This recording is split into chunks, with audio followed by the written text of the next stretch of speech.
Such is the nature of life that all it asks and all it wants is the opportunity to appear. You are that opportunity, and so am I, and so it is. Welcome, everyone, to CSL Midtown, coming to you this morning from Atlanta, Georgia. My name is Maya Fuller, and I'm the moderator for today's service. We're so happy to have you here with us. Whether you're watching live online or in our Zoom room, or you're watching the replay, whoever you are and whatever path brought you to here today, please know that you are welcome and celebrated because we know who you are. You are an individual expression of the divine in which we all live. You are life's opportunity to be someone unique and wonderful. Whatever your ethnicity, background, religious affiliation, however you know yourself or describe yourself, we are glad you're joining us today. You're welcome to become a part of this community in whatever way serves you. And for a better understanding of who we are and what we teach, listen now to our Declaration of Principles as written by our founder, Dr. Ernest Holmes. A few of the Declaration of Principles we live by. I believe in one God, one absolute power, and first cause to all things. I believe that this power is perfect love, and it creates out of a desire to express love. I believe all thought is creative, and how I choose to think creates my personal experience. I believe in the unity of all life, and the immortality of the individual soul forever unfolding. I believe in the eternal goodness, the eternal loving kindness, and the eternal givingness of God to all. And so it is. So grateful, hey.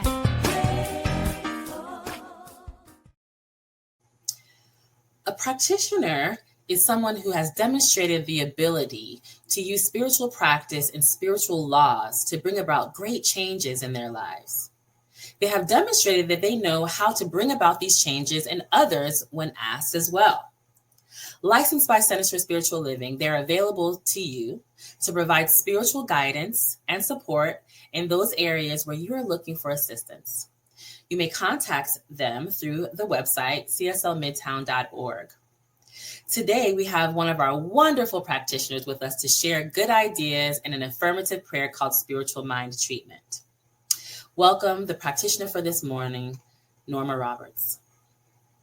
Good morning. Good morning, Maya. Thank you so very much for your introduction. Thank you again. You know, I'm wishing for everyone here today a wonder-filled day. A wonder-filled day as we are ending the month of Pride celebrations. You know, as I began preparing this message, I was acutely aware of the turmoil around us. But I'm also aware of the truth that wherever I am, God is. I know that God is peace, God is love, and love begets love. This was proven by the vast number of people participating in the relatively peaceful protest. It was in all 50 states. We saw people coming together, supporting one another.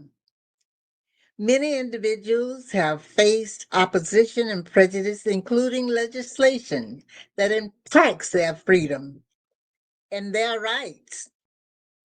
Although Michael Jordan, our star athlete, says every person has the need to be seen, to be heard, and to know that they matter. Despite these challenges, the community has shown remarkable solidarity and resilience. Our June 2025 Science of Mind magazine has some remarkable articles regarding our conditions today. This week, we're invited to celebrate both our unity and our diversity. Recognizing our divine connection often requires vulnerability and courage to support one another as we share our truth. While we may not always agree, each challenge presents an opportunity to practice emotional regulation, heal our own trauma, and use our voices to advocate for ourselves and others. Although we may not all agree with each other, we can all strive to practice unconditional love and acceptance. Engaging in uncomfortable conversation is an opportunity for growth and evolution. Even though growth can sometimes be painful, we invite everyone to speak up for DEI. This is what the fundamental principles of science of mind calls us to do. When we engage in disagreements, it's easy for us to shift our own frustration rather than acknowledging the spiritual nature of the person we are at odds with. What if we viewed every challenge as an opportunity to deepen our connection with one another? Just imagine how the world might transform if we truly saw the divinity in everyone. And now, let us prepare for our spiritual mind treatment. As I speak in the first person, take as much as resonates with you and allow everything else to just drop away. Just be comfortable now and take a deep cleansing breath. Close your eyes if you like and just be here now. There is but one life. That life is God. That life is my life right here and right now. God, the loving principle, is everything. I am is individual expression. I fully open my mind to the realization that there is a creative presence at the very core of my being.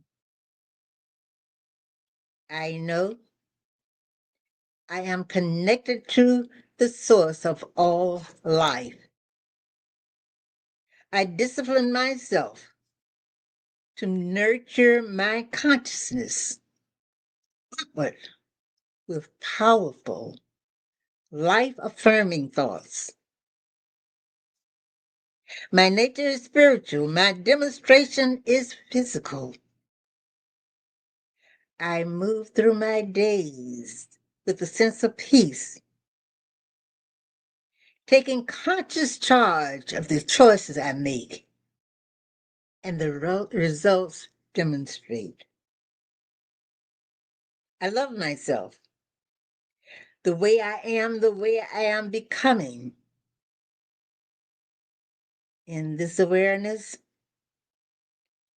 I love and nurture myself in my acknowledgement that I am one in God with my family, my friends, and by extension, all humanity.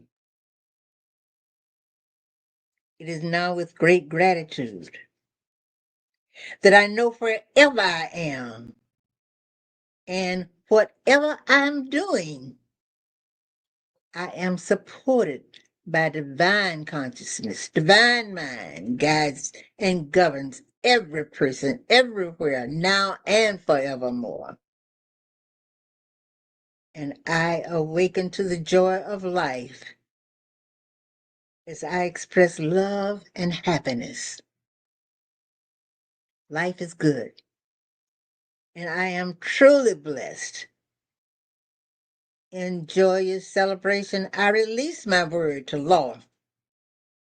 Confident, my demonstration is unfolding now.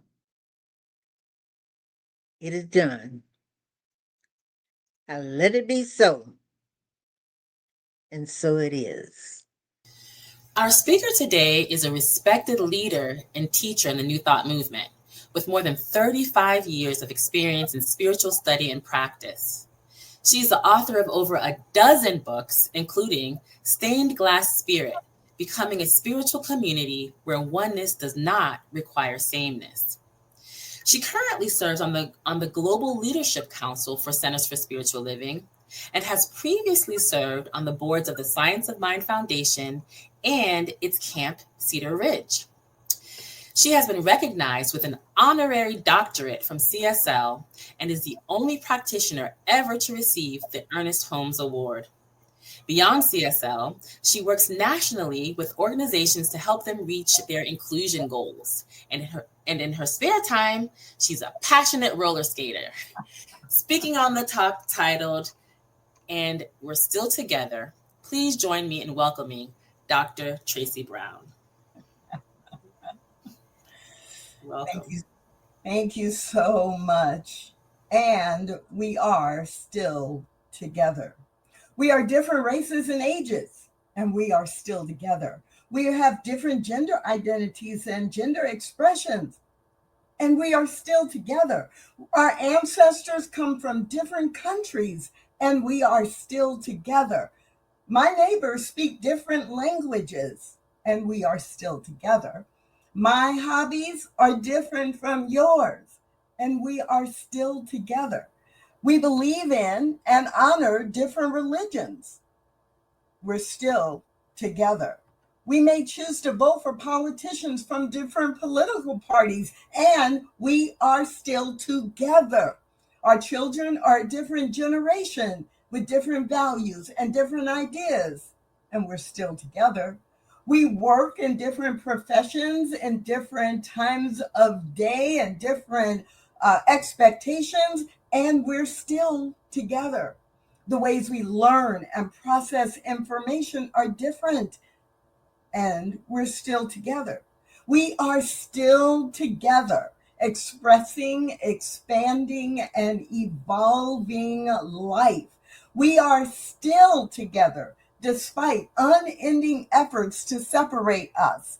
We are still together, committed to studying and practicing universal principles of harmony, love, unity, peace, and joy.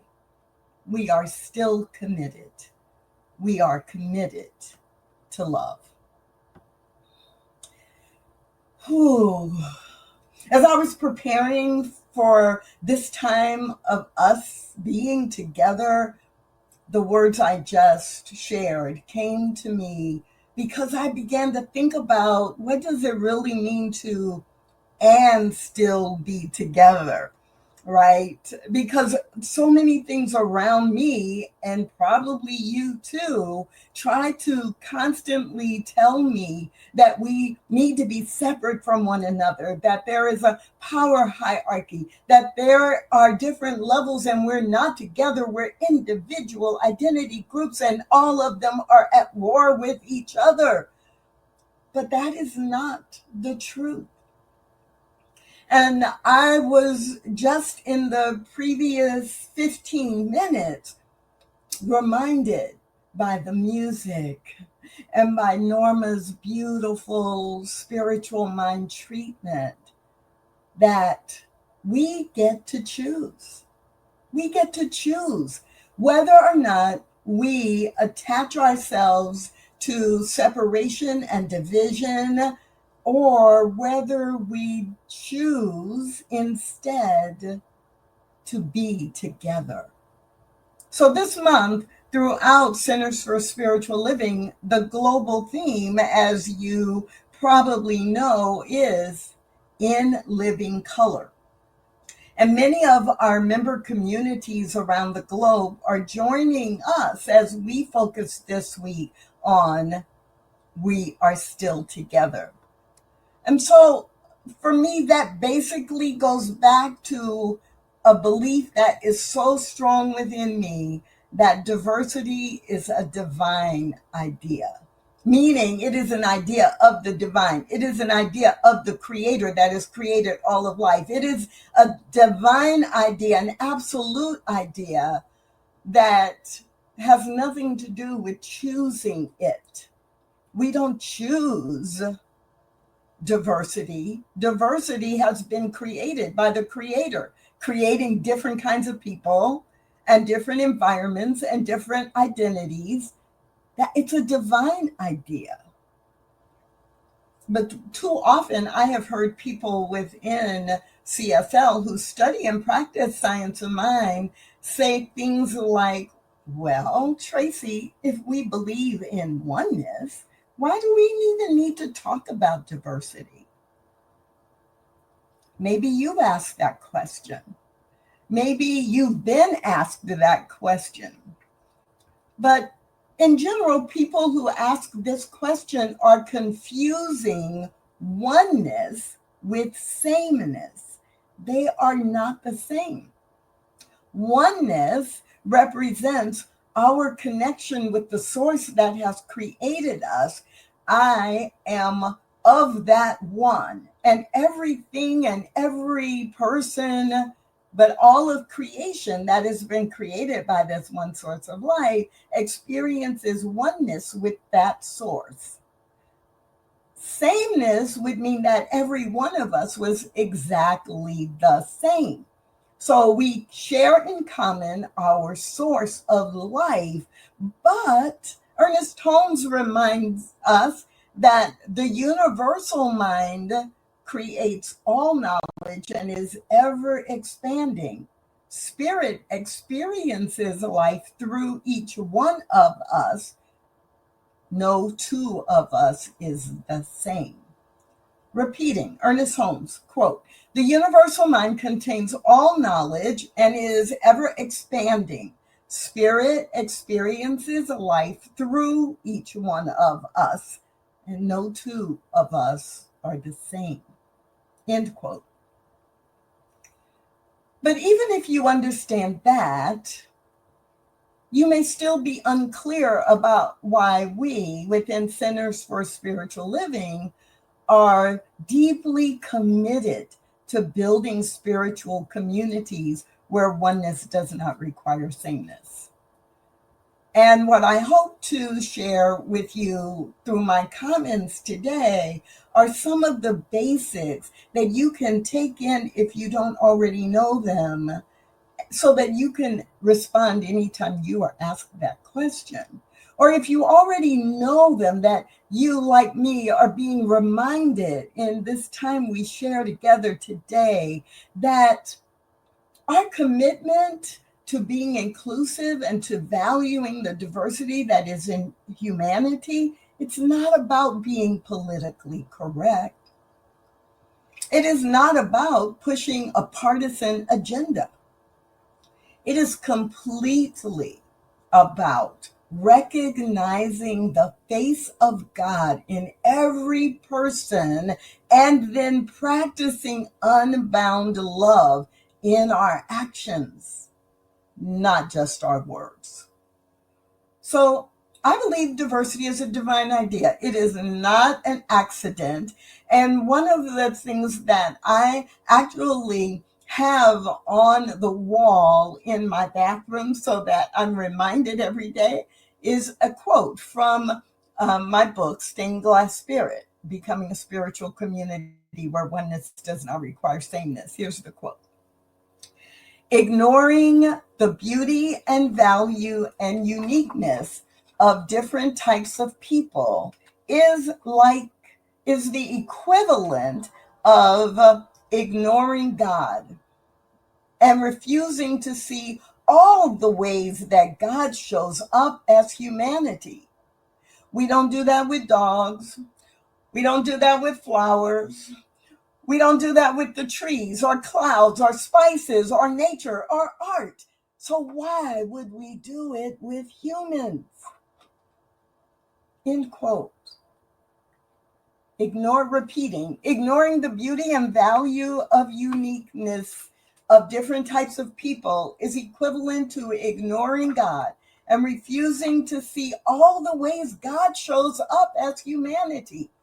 We don't do that with dogs or flowers, trees or clouds or spices or nature or art. So why would we do it with humans? Now, I know that when we say we believe that diversity is a divine idea, a lot of times we think about it in the clouds or spices or nature or dogs or flowers, and we forget about the nuances in humanity. But how would you act or behave differently if you truly believed that diversity is a divine idea and every person you come into contact with is another face of God? And we have practice doing this. We have lots of practice doing this. Just think about your family growing up: birth family, adopted family, family of extended family, a family, friends, but especially biological family or adopted family when you were growing up. Now, maybe you're like me. I grew up with two sisters and two brothers, and the five of us all came from the same biological source in this case, but we could not be more different. Literally, all five of us were different. Now, there were, some similarities in some ways. One of my brothers and I were both left-handed, and the other three were not. We went to different schools. We were in very different age groups because there were big gaps between me, the youngest, and my oldest brother, who's 14 or 15 years older than I was. And I'll just focus on the three girls for a minute. We all came from the same source. We shared a last name, but our first names were different. We all had very different preferences, ideas, and styles. I was an introvert. One of my sisters was an extrovert. We had different things that we liked to do. And as we grew up, that didn't change. So it wasn't always easy. And I don't know how my parents did it, but they encouraged us to be our individual selves. We were not, there were rules that we all had to apply, had to live within, just like in society, right? We all sign up when we get our driver's license to stop at red lights, right? Or it would be chaos. We all, have accepted different rules of our neighborhood or our workplace or the community or our nation. And at the same time, we're still individuals. And so when I remember that, it's really easier for me to say, oh, that's right. Oneness is my connection with my spiritual source, but that does not require sameness. It's impossible for there to be sameness because we teach and know every individual is a unique emanation of that which has created all of life. So I just think of my sisters. What can you think of in your life or your experience? Is it family members? Is it a work group or a sorority or fraternity that you're in where there are commonalities, but the diversity in each person contributes something to the total? However, I am not in denial. I understand that multicultural can be messy, or engaging with in an authentic, honest, and deep way with people who are different from you can be messy. It is a part of the human experience. And that is why I constantly return to my spiritual truth to help me navigate the messiness of the diversity that exists, that God created. Does this make any sense to you? Like, can you relate to that in your own life? So no matter where we are, where we go, who we are, we can never only be with people who are like us. So what happens? It's uncomfortable. Sometimes we're confused. There's miscommunication. There's stereotypes. There's stories we make up. But we have to remember, we are all a part of one life, even though we each have our own life. We are all a part of one life, even though we each have our own individual life. So we must be willing to stretch. We must get comfortable with being uncomfortable. And when you are first uncomfortable and you recognize it, you have a choice. You can run away, you can build walls, or you can become more comfortable by leaning in. And it can be a little messy. But you probably already have the skills to do that. I mentioned my sisters because part of what has helped me become comfortable with being uncomfortable have been recognizing I learned how to have very difficult conversations. I also learned that sometimes I didn't have to have a conversation. I just simply needed to accept that this sister is not me. And I still love her. And I still respect her. And I'm still curious about how she thinks and what she chooses. Because what she thinks and what she chooses does not require me to agree with her. And it definitely does not require me to approve of her. So when I think about people from different sexual orientation or gender identity groups than my own, when I think about people who are in a different generational group than my own, when I think about people who are from a different racial or ethnic group than my own, and I feel a little bit uncomfortable, I remember, oh, this is another way God is showing up, and it is not requiring my approval. It is not requiring me to be comfortable, but it does require me to accept the way that God is showing up in that person or in that group, and then to be curious about, wow, what is God doing here? How is God showing up? What is the spiritual foundation for this person's life? And more importantly, how do I walk my spiritual talk in my engagement with this group or with this person?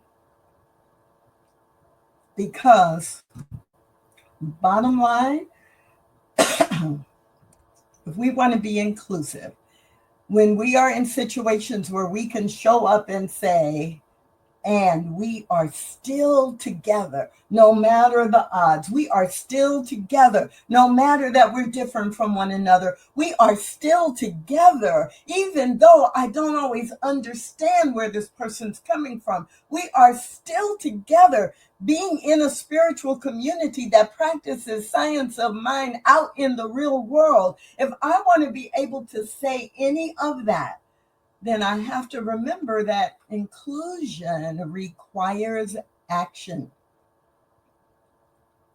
not approval, not complete understanding of the what's behind the scenes, but acceptance and respect and curiosity about how spirit is expressing itself.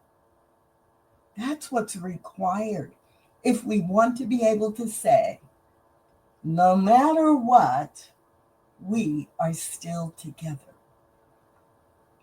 James Baldwin wrote to this, quote, "The moment we cease to hold each other, the sea engulfs us and the light goes out. The moment we cease to hold each other, the sea engulfs us and the light goes out." We live in a world where there is a lot of polarity. We live in a world where there is a lot of chaos and confusion. We live in a world where social norms try to convince us that differences in humanity are bad. But we who study and practice science of mind, we who study and practice universal spiritual principles, we who are committed to the spiritual magnificence of each person, we must bring the unity and the harmony. We can't wait for somebody else to do it, because if we want to be able to say, and we are still together no matter what, still together to create a better world, still together to learn more and to be more, still together so that we all grow and prosper, then it's up to us to accept the diversity that God has created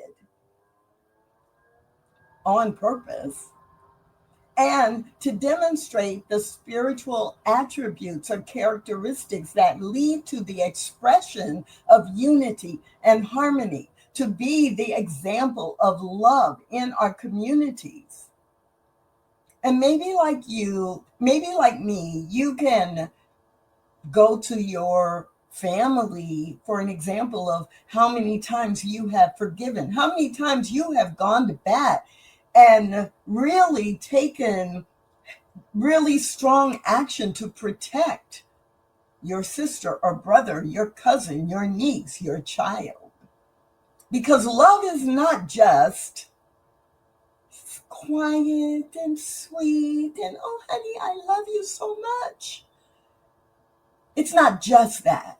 It is also the time when you are so fierce about what you know is true, and you are not going to let anyone hurt that person that you care about, because you are standing in love that they deserve to be respected and honored and seen as a whole person. That is love too. And maybe sometimes people say, oh, that's too aggressive, or, oh, you're so angry. No, not when it's motivated by love for that person, or love for that identity group, or love for humanity overall, the kind of love that Jesus represented when he took water from the Good Samaritan.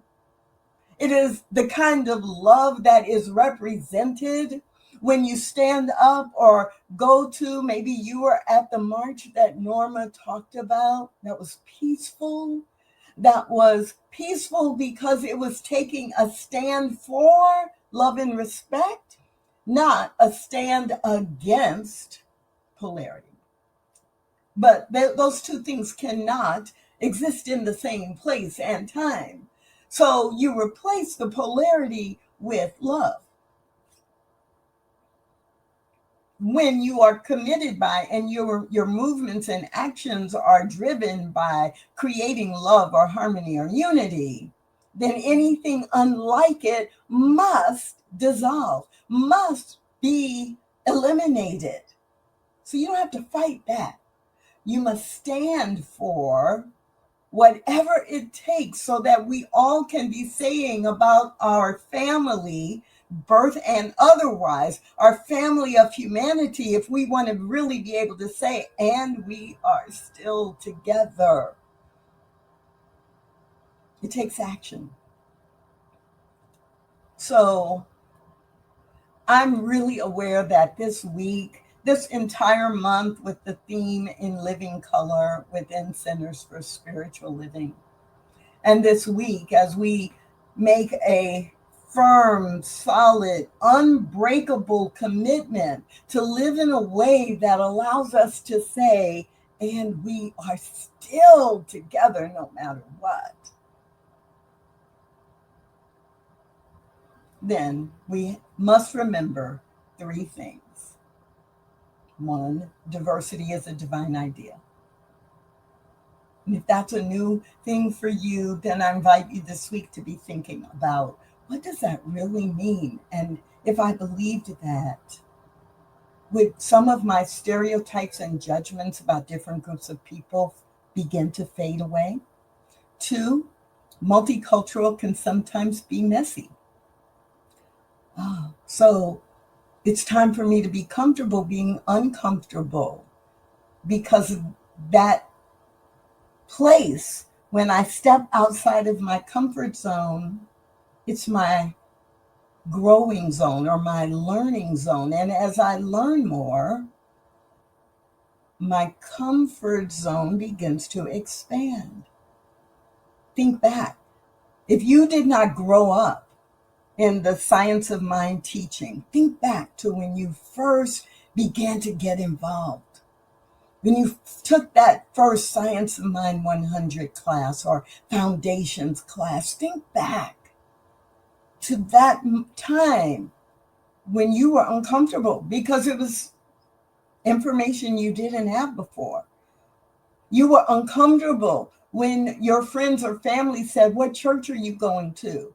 And you knew they were asking you about a Baptist, a Methodist, a Catholic, or a Jewish synagogue or a mosque. They were expecting the answer that they knew from your past. And you didn't know how to talk about. I'm a member of Centers for Spiritual Living, and we teach and practice science of mind, and this is what that means. You were uncomfortable, but you're comfortable now. So this whole idea of multicultural can be messy is something you already know how to navigate because you've done it before. Probably, if you're like me, in many different environments. And then number 3, so number 1, diversity is a divine idea. Number 2, multicultural can be messy. And number 3, inclusion requires action. What action will you take this week and beyond so that you can stand tall and confidently say, no matter what, we are still together?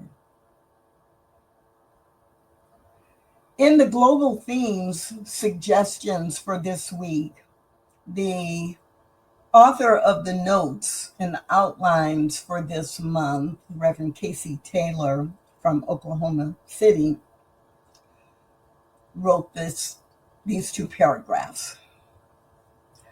We are invited to move beyond the concept of a safe space and embrace the creation of a dedicated, brave space for healing conversations. This isn't just about comfort. It's about engaging deeply and courageously with one another to foster genuine understanding and connection. A world that truly works for everyone begins with our collective effort to be open, honest, and compassionate. Commit to this transformative journey together, making our space one where courageous conversations are not only welcomed, but embraced as a path to deeper understanding and unity. I invite you to take that in and to find your place of commitment in that process of having difficult conversations and expanding your own understanding of what it means to truly be a representative of the love and the unity and the harmony that we are committed to within Centers for Spiritual Living. And I want to close with an Ernest Holmes quote. He wrote, "We should refuse to be influenced by the appearances of discord and separation, but should always feel the unity of good, the oneness of God, and the solidarity of all life." Ernest Holmes. My name is Tracy Brown, and I hope you will join me in this commitment to be someone who can honestly say, I have done my part to make sure we are still together. And so it is. And so it is. Thank you so much, Dr. Brown, Tracy, for that powerful, supportive, community building message. We are grateful for your presence and your wisdom today. Thank you so much. And to you, our community joining us online, if you'd like to continue the conversation with Dr. Brown, we invite you to join us in our Zoom room right after the service for an opportunity to connect with one another and discuss and share your thoughts and speak directly with Dr. Tracy Brown. You can find the Zoom link on our website, cslmidtown.org. And now is the time to hold the vision for calling in our new minister together. With faith, clarity, and open hearts, we invite you to join us in reading our sacred covenant prayer.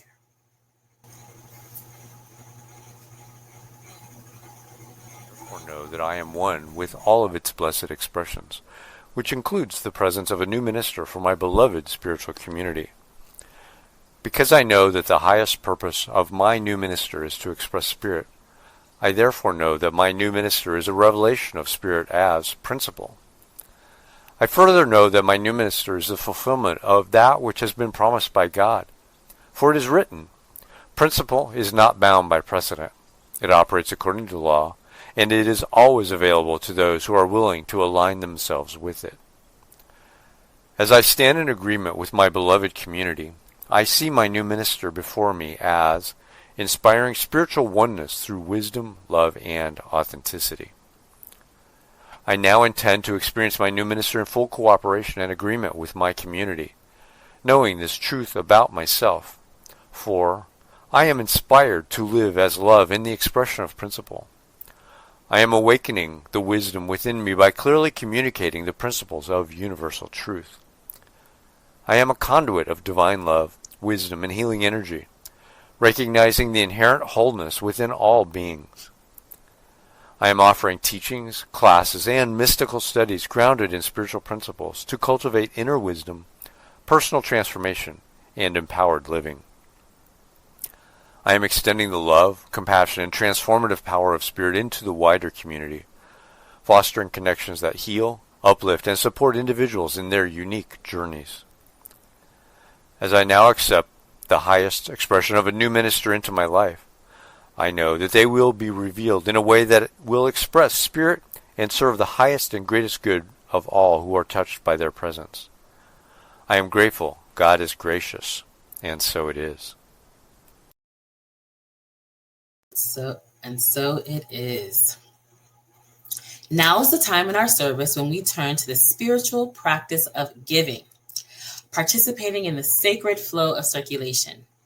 To make your contribution, you can scan the QR code on the screen or visit www.cslmidtown.org/donate. As we give, we align with the infinite source that always meets us with more than enough. Let's speak our giving affirmation together with open hearts. I live in a universe of abundance. As I freely and joyfully give, I join in the divine flow, and all that I share with life returns to me multiplied abundantly. And so it is. Thank you so much for your generous giving and for being an essential part of this loving, abundant community. Now, let's take a moment to share the announcements and upcoming opportunities. Our June 2025 theme is In Living Color, a celebration of authentic, soul-filled living. Next Sunday, June 29th, join us online for a powerful message from Reverend Nicholas Gunn entitled Living Out Loud. Don't forget, our Sunday morning discussion group meets every week at 10 a.m. on Zoom, when we explore the Science of Mind textbook together. It's a great space for learning, sharing, and spiritual growth. And if you haven't already, we invite you to download the Sacred Covenant Easy Prayer from the CSL Midtown website. Use it in your own practice and feel free to add it to your personal I am statements as we continue to call in our new minister together. And now, as we close our service, let's speak our closing affirmation together. I leave this place now knowing something better than I knew before. I go forth into the world with a heart full of love and a mind full of good sense. I look at the world in a greater way, knowing that I have within me everything I need to create the life I desire. I give thanks for this understanding, and I am grateful for the spirit of life that lives through me. And so it is. Thank you for being with us today. What a beautiful time of connection, reflection on our diversity within our oneness, and a beautiful time of spiritual growth. As we close, remember the message doesn't end here. You're invited to join us right now on our Zoom room for a continued conversation and community. It's a wonderful opportunity to share your insights, ask questions, and connect directly with others. You'll find the Zoom link on our website at cslmidtown.org. So until we meet again, friends, go in peace, live in joy, and remember, you are the light that the world needs. Have a blessed week. We'll see you soon.